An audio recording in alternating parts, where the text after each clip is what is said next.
Pax Dei is not a story of good versus evil, but rather of human conflict and the encroaching darkness which ensues from them.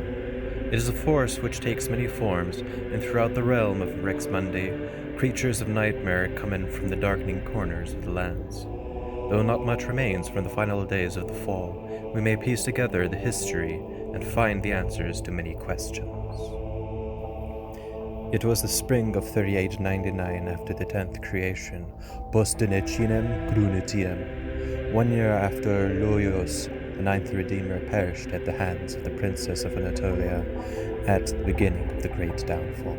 Gaurie, Grand Inquisitor and servant of Papus Gloria II, ad futuriam rei memoriam, had begun mass exterminations of the Anatolian population in pursuit of heretics connected with the scheme behind the last Redeemer's assassination. Families' homes were put to the torch, fortresses were torn down, and entire populations were burned at the stake. The indiscriminate killing had begun in vengeance for the death of Luios, our last Redeemer. Who were these so-called heretics? How did this set of events conspire from the death of the last Redeemer, and who were the Inquisition? Since the days of degradation, to us little had remained. The majority of sources which survived 100 years after these events are not clear, and are mostly influenced by the Inquisition. Then there are a few texts. The order of which they were derived from is not known. How much of the Anatolians remain in the books is a mystery. There is the possibility that texts were destroyed, and history was rewritten in support of the Inquisition's narrative. However, small accidental survivals remain, redacted manuscripts forgotten. But why such a revisionist approach to older teachings?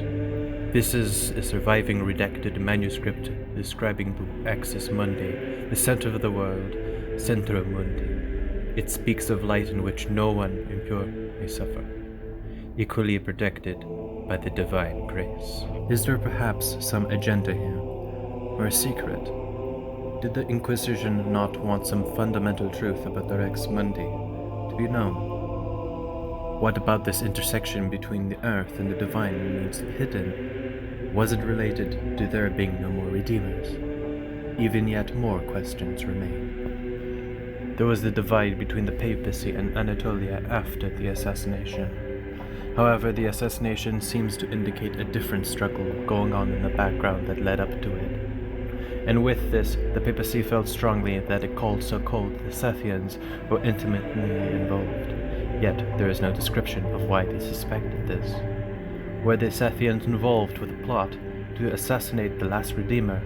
Or perhaps they were a scapegoat to justify the destruction of an entire kingdom? The Sethians had a very different set of beliefs considered heretical. At the time of the onslaught of the kingdom of Anatolia, they apparently were a part of the population. But we know all of this from reports of the Inquisition. So how many were there, and were their beliefs portrayed with a meaningful accuracy? In the year of 3901 after the 10th creation, post denecinem granitorium, 3 years after the assassination of the last Redeemer, Magister Chloe of the Inquisitors continues an expedition of annihilation further into the Anatolian kingdom. Tortures are used to extract confessions and information on the Sethians. Of the confessions, Chloe is very interested in investigating their beliefs specifically, which is seemingly redundant.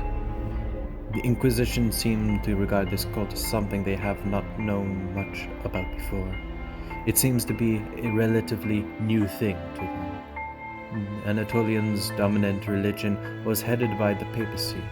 That much to us is clear in their jurisdiction right after the assassination by their princess. At the same time, the regions of the heartlands that were protected by the divine power are increasingly shrinking, and so the Inquisition have more populations to terrorize as the fear of heretics continued.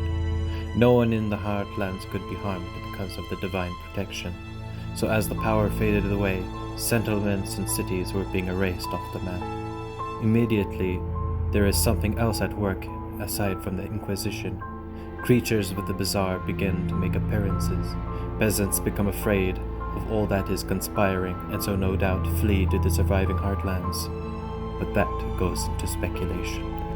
Here, there is far too much change for the concern of moving and preserving literature and documents at some point onward.